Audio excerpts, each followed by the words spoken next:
In the previous study, I proposed that the 7 heads of the beast in Revelation 13 denote the 7 things God hates as enumerated in Proverbs 6, verses 16 through 19. When we consider these passages, we have an apt description of the carnal mind and its devastating effects on our lives and the lives of others. The beast or carnal nature goes hand in hand with its 7 heads or carnal mind. Reality clearly shows that the power and authority of this nature and mind is worldwide, influencing one and all, creating resistance against the righteous essence of God's law and holy nature. This collective influence is symbolized by the horns on the beast. For this reason, I proposed that the horns are the armies of the beast and the kings of the earth.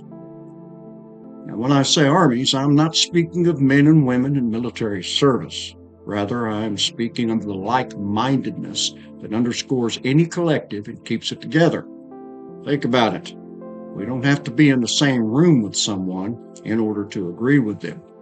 And with the advent of social media, more collective agreement has formed than at any other time in history. It wasn't that long ago that man had no clue as to what was happening just a few miles away, let alone an ocean apart.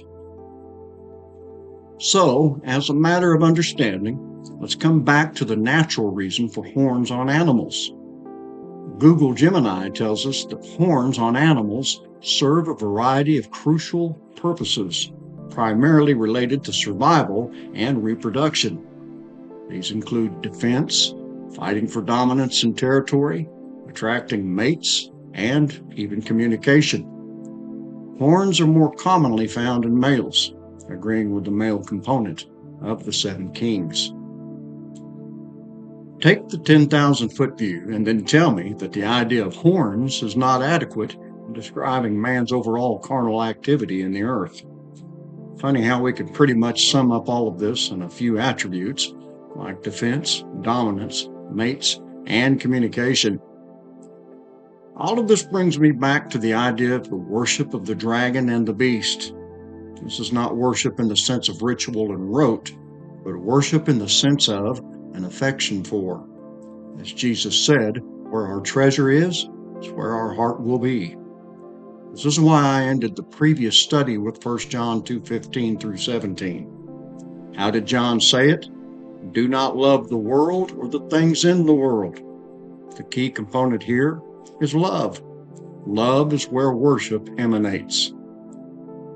The kind of worship the dragon and beast receive is reflected in our love for the self and the pride of those things attached to our fleshly existence. There is certainly nothing wrong in having things while living on this planet, but there is indeed something wrong when having or seeking to have them brings harm to others. The fact that there are 10 horns brings us back to the idea that divine order needs to be reestablished one way or another through the judgment of the law. Judgment agrees with the 1 hour where the 10 kings receive authority with the beast. This authority is represented by the 10 crowns or diadems on the horns in Revelation 13 verse 1. In Revelation 3 verse 3, this hour denotes the Lord's coming as a thief, while in Revelation 3 verse 10, the Lord calls it the hour of trial, correlating with Revelation 11 verse 13, where we are told, "And the same hour was there a great earthquake." What's very interesting is that the word rendered hour in Revelation is found 10 times, all related or alluding to some aspect of judgment. But now, here's the kicker. God's law was not only given to regulate the carnal nature and mind, but is responsible for its existence. That in itself is a study all its own, so I will leave it at that. 7 heads, 10 horns, 3 animalistic features, plus the power, throne, and authority of the dragon. This makes 21. Stephen Jones gives us the following regarding the spiritual meaning of 21. To write 21 in Hebrew, they wrote 2 Hebrew letters, Kaf Aleph. These signify giving strength as well as the strength of God's grace to cover sin during our time of spiritual growth. When 21 is used in terms of time, as in a 21-year period, it is the number of trouble or distress, during which time we are in need of God's strength offered by an open hand. When it is used as a number in itself, it speaks of the end of the distress. Thus, it speaks of the blessing at the end. Israel entered the land of Canaan after 21 sins were recorded against them in their wilderness wandering. Yet the tabernacle had 21 coverings to cover all of Israel's sins. So we see God's provision in the midst of this distress. 21, trouble or distress, or the end of the distress. In biblical mathematics, Ed Vallow states that 21 means the exceeding sinfulness of sin, while at his website BibleNumbersForLife.com, Mark Lane cites 21 as meaning lawlessness. All of these definitions agree. For what greater distress can there be than for us to struggle with the lawless aspects of the carnal nature and mind in ourselves and others? No wonder the questions are posed, who is like the beast and who can fight against it? And the fact that we worship it reveals why it has such power over us. It's our love for this carnal nature and mind that keeps us from the true freedom that Christ brings. This is why I say that love must defeat love. Our love for the Lord and others must be equal to, or more than, our love for the self and its attachments. The two greatest commandments: love God, love your neighbor. No, not the neighbor you like, the neighbor you don't like. It's easy enough to love those who love in return, but not so easy to love our enemies. The free in John 8:32 is to walk in this love. This love can only come by means of His Spirit. The Lord alone is able to make war with the beast. Now, let me back up a minute and bring something to the table regarding 7 and 10. In Matthew 23, the Lord rebukes the scribes and Pharisees, declaring 7 woes regarding their pride and hypocrisy. Please note that the English Standard and Concordant Literal New Testaments show 7 woes, while other translations show 8. I'm inclined to go with 7 based on what Jesus said in Matthew 23, verse 32. Following his rebuke of the scribes and Pharisees, we have Matthew chapter 24, where Jesus answers his disciples' concerns regarding the throwing down of the temple, the sign of his coming, and the close of the age. Of course, there's a great number of things brought out in Matthew 24. Most prominent is the idea of his coming as the Son of Man. Now, here's where most leave off.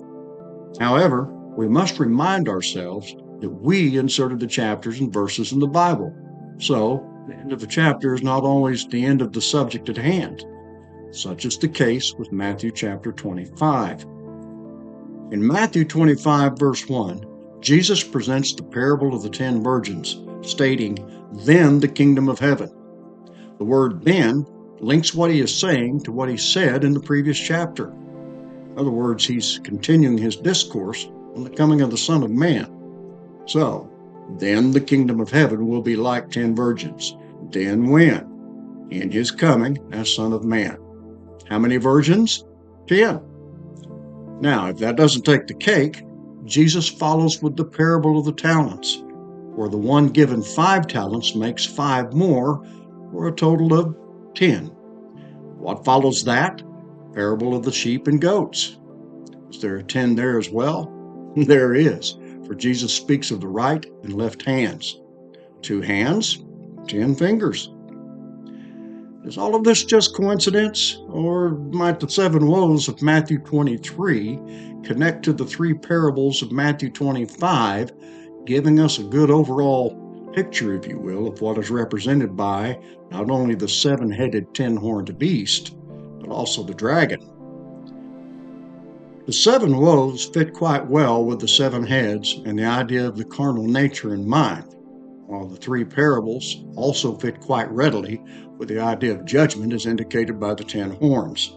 This takes a little thinking, but it works. Between Matthew 23 and the 7 woes and the 3 hen parables, we have the coming of the Son of Man. If my view is correct, the book of Revelation is the revelation or disclosure of the Lord's coming as the Son of Man.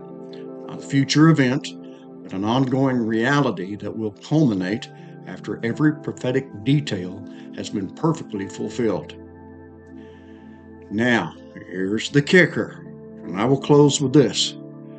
When we bring all of these things together, then we begin to see that the dragon and beast represent religious entities. This will make even more sense as we continue this study. In closing, let me say thanks to each and every one of you for being a part of Grain of Wheat Publishing.